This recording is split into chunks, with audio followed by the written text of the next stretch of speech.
Hi, mamas. We are here with another amazing mother that we get to hear from. Her name is Betsy Harloff. Betsy is the author of a newly released book, Not a Picture Perfect Parent. That is awesome. Unfiltered motherhood from birth to adulthood. She is a mother of 5 children who is no stranger to the pressures of society and can place on a mom to be perfect. In her book, she shares essays of failures and not so perfect moments she and other moms have experienced. When she first started sharing her stories, moms came from all around to share their failures and imperfections too. Betsy's mission is to help moms feel comfortable with breaking the perfect mold, empowering them to shine brightly given all their imperfections. In part, she does this by speaking to mom groups and running book clubs, educating moms about mindfulness and mom-run businesses. Feeling imperfect is more than what's on the outside, and Betsy understands that. Her new online shop will provide tools, trinkets, and botanical products and courses, all designed and curated to help center and calm your inner chaos. That sounds amazing. Betsy currently resides in Ohio on a 15-acre homestead, learning unsuccessfully at times how to live off the land. Betsy, we are so happy to have you here today. Thank you. Thanks for joining us. Yes, I'm so excited to be here. So we are just going to dive right in here and talk about this picture perfect persona and what it is and what's so hard about it and what drove you to kind of go the other way. Yes. Well, a few years ago, I was on, social media like everybody else, because that's the thing to do, and I was just bombarded by so many perfect husbands and perfect vacations and perfect children and perfect everything. And it was so heavy because I'm sitting there in yoga pants with a baby on my shoulder and a kid crying in the corner, everywhere in chaos. And there's all these perfect moms. I'm like, I am doing something wrong. Clearly, right? Because of all the moms out there are so perfect. Or you think that way, right? Yeah, that's what the picture shows. I'm like, I'm doing it wrong. And so I left social media to do some reflection.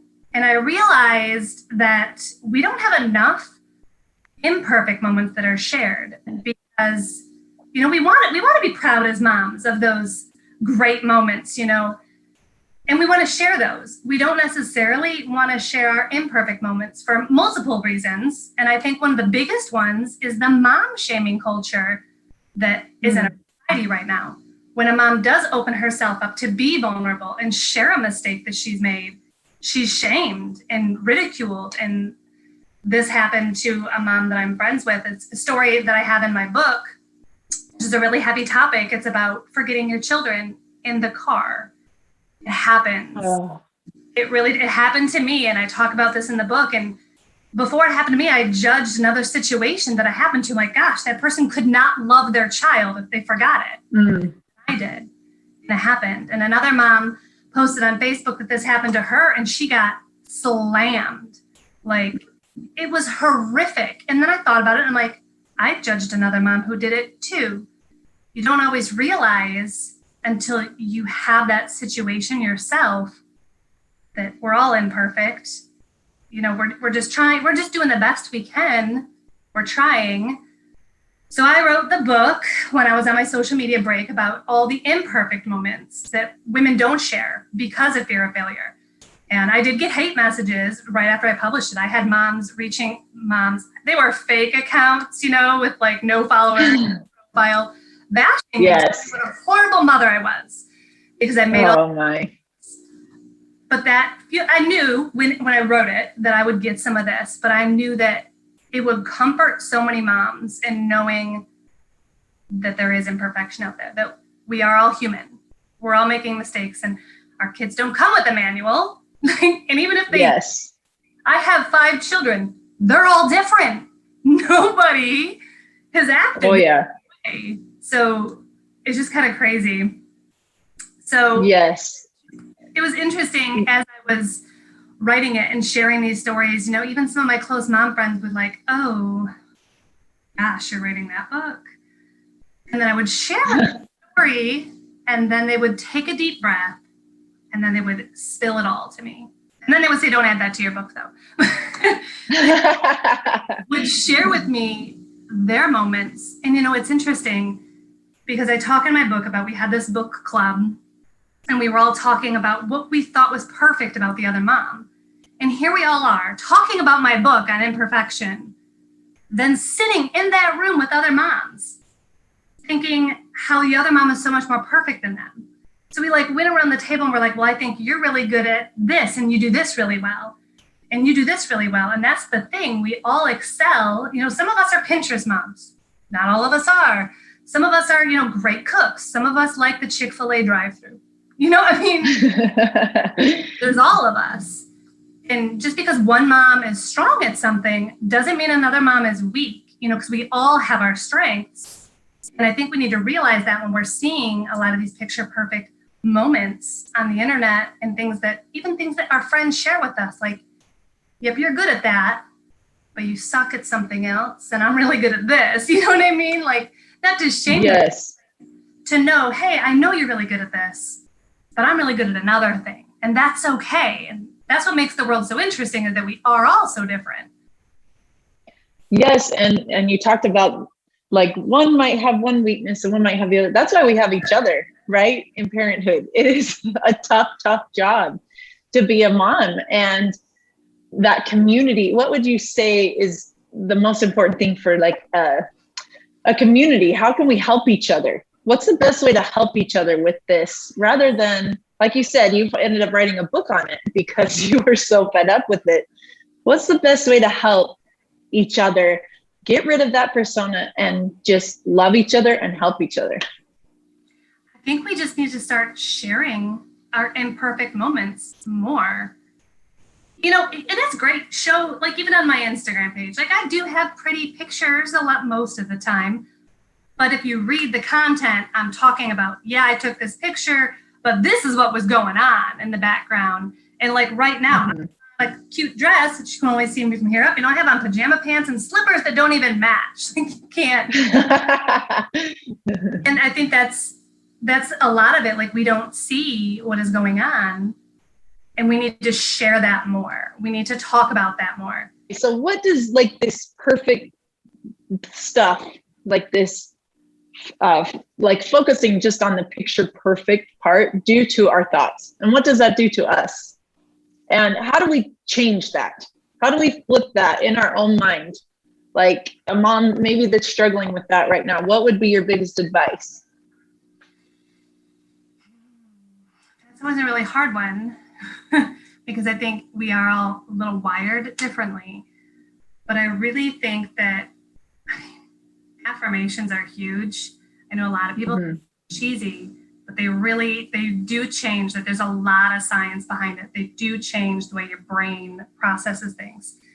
Something I recite a lot in my own head is that somebody else's happiness is not my responsibility, and that somebody else's success does not mean my failure, that we can all rise together and support each other, and how awesome it is when we do rise together.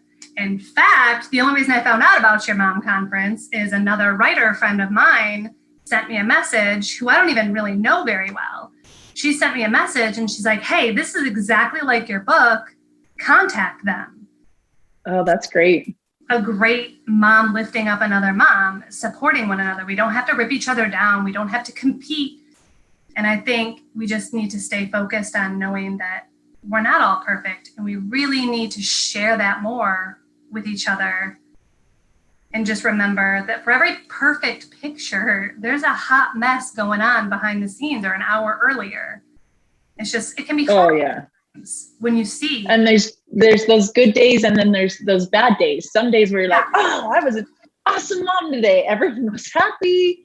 And then you have those days where you're like, you go to bed and you're like, that was a complete fail, right? Like I have those days where I'm like, oh my gosh, I have so much to work on and so much to do. But that's what's so great about being imperfect, is you're trying, right? It's everyone's working and trying. So our kids are growing up in this picture perfect era, and Instagram and Facebook, and they all feel like, and I feel like it's getting younger and younger, where these girls especially feel like they have to be this beautiful little hot thing on the internet. Yes. And I have a 13-year-old daughter, and I don't let her use social media yet, just until she gets a little older, because I've heard all the statistics. What are your tips for these moms that have these girls and boys growing up in this picture perfect world, and what advice do you have for them? That we're all struggling. I mean, I don't have any solid advice for that, honestly, because I'm living in that situation too. I have a 14-year-old daughter and, a 12-year-old son, and my oldest is now 20. So like he kind of came into that at the late end of it. That's where all their friends are. That's where their community is. Yes. So I really struggle, because you don't want to take it away, because then they feel isolated. But then if you give it to them, they can get shamed and feel horrible about their self-esteem and I know there's no handbook for this, right? No, I absolutely have no advice on this one. I'm trying to figure it out and struggle too. I mean, we do have, my daughter is on social media, but I have guidelines on like between what hours she's allowed on it, and but I don't look over her shoulder and see it, because I know that if she really wants access to information, I mean, she's going to get it one way or the other. Oh, yeah. She's going to use one of the computers in the house, or, my laptop, or. And I think it's just, honestly, just teaching them you are enough, and teaching them in your home with love, because all these people out there on the internet are not going to be real, right? Yeah. And some of those people are their peers, but that's just such a hard topic of how do we teach these kids that life is not perfect, like the pictures you're seeing. So what do you think is your number one takeaway for our moms about this picture perfect persona, and what's your biggest takeaway for these moms? I feel like I have 1,000 takeaways. Well, give them to us. We want to hear them. Yeah. Like I said, when I left social media, I was bombarded by all these perfect images, but it wasn't until I left and I really started evaluating what those pictures were that I realized that just because, Karen, the name, not really the Karen on the internet, but is posting a picture of her son, winning a trophy at whatever, that even though I felt bad when I saw that, because maybe I was having a bad day, that doesn't make me a bad mom. Just because I saw another mom proud of a moment that she had with her children, she wanted to talk about it. She wanted to shout it from the roof. We all do when we're proud. That doesn't mean I'm a bad mom. And that was what I was feeling like. And I think a lot of moms are struggling with this, because they're seeing perfect image, perfect image, perfect image. And they might be having a really bad day. Because let's face it, when do we scroll the most on social media? When we're having a bad day, You're probably right. Yeah. And that's when we see all the perfect stuff. And that only makes it so much worse. So some of my advice would be, hey, if you're having a bad day, don't get on social media, because it's not going to help. All you're going to see is perfect images. And if you are going to get on, you need to realize, when do you yourself post on social media? Is it when you're proud of something? Is it when you're sharing a good moment? Yeah. That's what the other moms are doing too. So we really need to remember, hey, she's winning right now. Let's cheer for her. Let's celebrate. I love that. Yeah. And remember, naturally, you don't want to document the bad times. You naturally want to document the good times. Yes, exactly. I mean, even though I wrote a book on like imperfect moments and failures, none of them were talked about on social media. I didn't want to talk about those in social media. I wanted to talk about what I was excited about, what I was proud of. I mean, I'm proud of my books now. I talk about that. I mean, about, all the good things that were happening to me.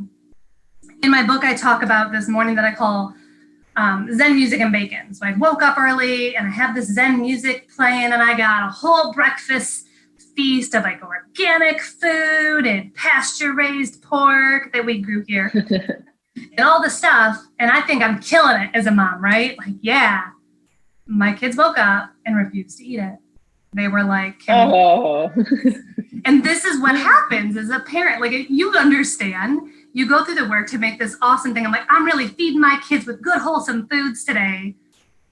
and then they refuse to eat it. And they go into this whole negotiation with me about trying to get the suckers that I have hidden in the back of the cupboard that I didn't know they were there.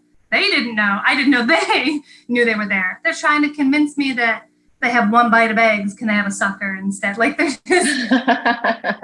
I took a picture and I posted about my beautiful breakfast spread. But what I didn't share was that my kids didn't eat it. That they cried and complained and were like, I'm not eating this. We don't share those moments. Right. That's the part you don't see. You know, because as moms, we do go through hoops and a lot of work and trouble a lot of times to create these great moments for our kids. And then sometimes they're like, eh. Yes. And we don't post it. Hey, I took my kids on this great vacation, but they were complete butts the whole time we were there, and we're their friends and do X, Y, Z. We're just like, oh, look, we're at the beach. It's so beautiful. But yes, won't stop hitting so-and-so and threw sand in another kid's face. We're not sharing that. And I think we need to share this is so relatable because we've all been there. We've all created perfect moments for our lives and our family, for them to completely turn into the opposite of perfect. I love that. Thank you so much. And that's so true. Those moments where, you know, you think, oh, this is so awesome and great. And then it blows up in your face. And you're right. Those need to be shared more, not just those perfect picture moments. Is there a personal story you can share of a time that you felt less than perfect as a parent, but yet it all worked out okay? Yeah, I have 274 pages of those. Yes, I do have an entire book written on those. You can actually read the first 3 chapters for free on Amazon before you purchase. But the interesting thing is, while I was writing it, I was like, am I going to have enough imperfect moments to write this book? And I started writing and using Siri in my car as I was driving to transcribe things for me. I realized I had more than enough imperfect moments, more than I ever did. Because when we have these imperfect moments, we block them out. It's psychology. It's a way that we can go on every day. So we don't always remember the bad moments always. But it was after I took the time to reflect on, I realized, wow, I have enough for book 2 if I wanted to write book 2. But an imperfect moment that I didn't share in my book.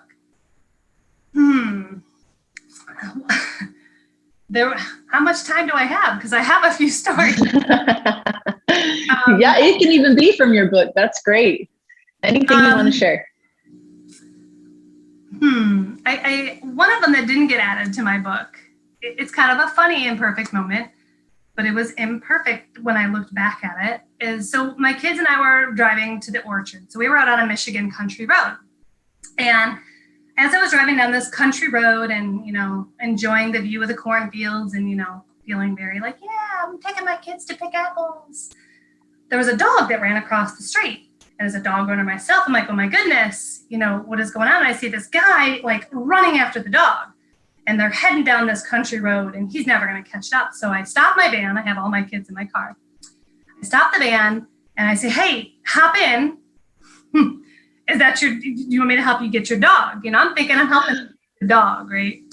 So he's like, yeah, okay. So he hops in the car and we're chasing the dog. Stranger danger, maybe? He just hops in next to my 2-year-old in the back. And we're driving down the road, and ahead of me, I see a Jeep stop, and the dog jumps into the Jeep, and they start to drive. Oh, no. Thinking, oh, crap. I was like, isn't that your dog? And he doesn't answer me, because all I saw was a guy chasing the dog. I'm thinking it's his dog. I'm being a good Samaritan here. And so I pull up like to block this other Jeep because I'm like, what is happening? Is this person stealing his dog? So now I think like there's a dog thief. So I'm like, hey, what are you doing? Why are you taking this guy's dog? And she's like, Sheba, this is my dog. And the dog is no.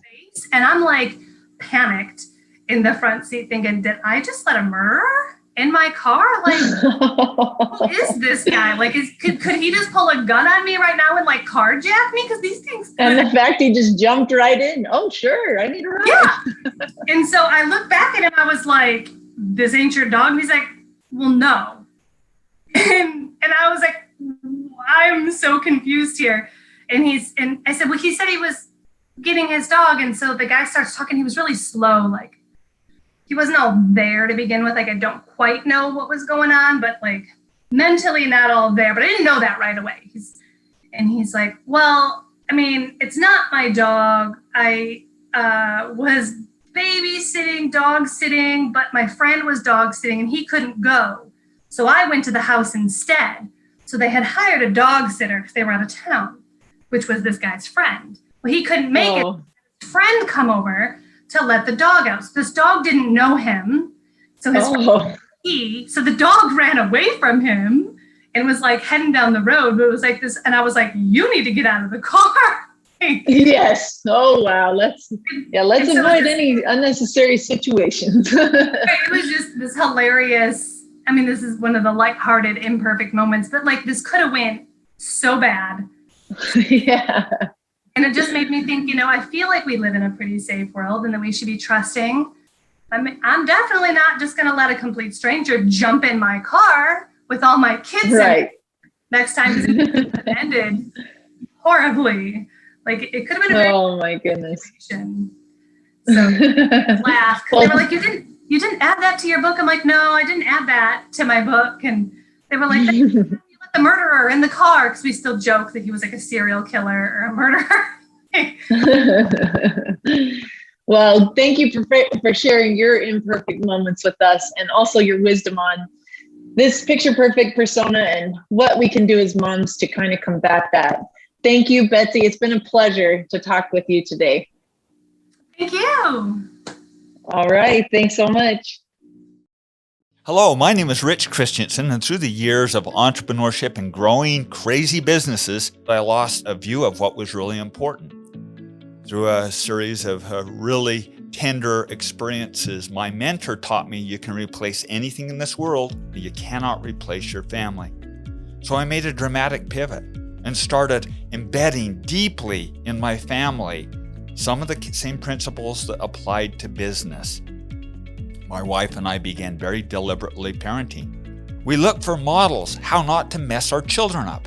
There were really no good models to teach values, to entrench family unity, and to make sure that the values passed on in legacy to my children, and more importantly, my grandchildren and great-grandchildren. So like every great entrepreneur, I secretly created my own models. I was very hesitant to talk about it, but a few of my closest friends saw the impact that this was having on my children. I decided to take the processes that I used and create an online course so others could also work with their families to create tighter bonds, build confidence and self-esteem, while constructing a gorgeous legacy that they could live on past our lifetime. With this 5-part digital training series, you'll find the single most important lessons of thought leadership that I've ever created. There's 5 critical parts to this series, each with its very unique function. The first is symbols, creating unifying symbols that we all can touch to.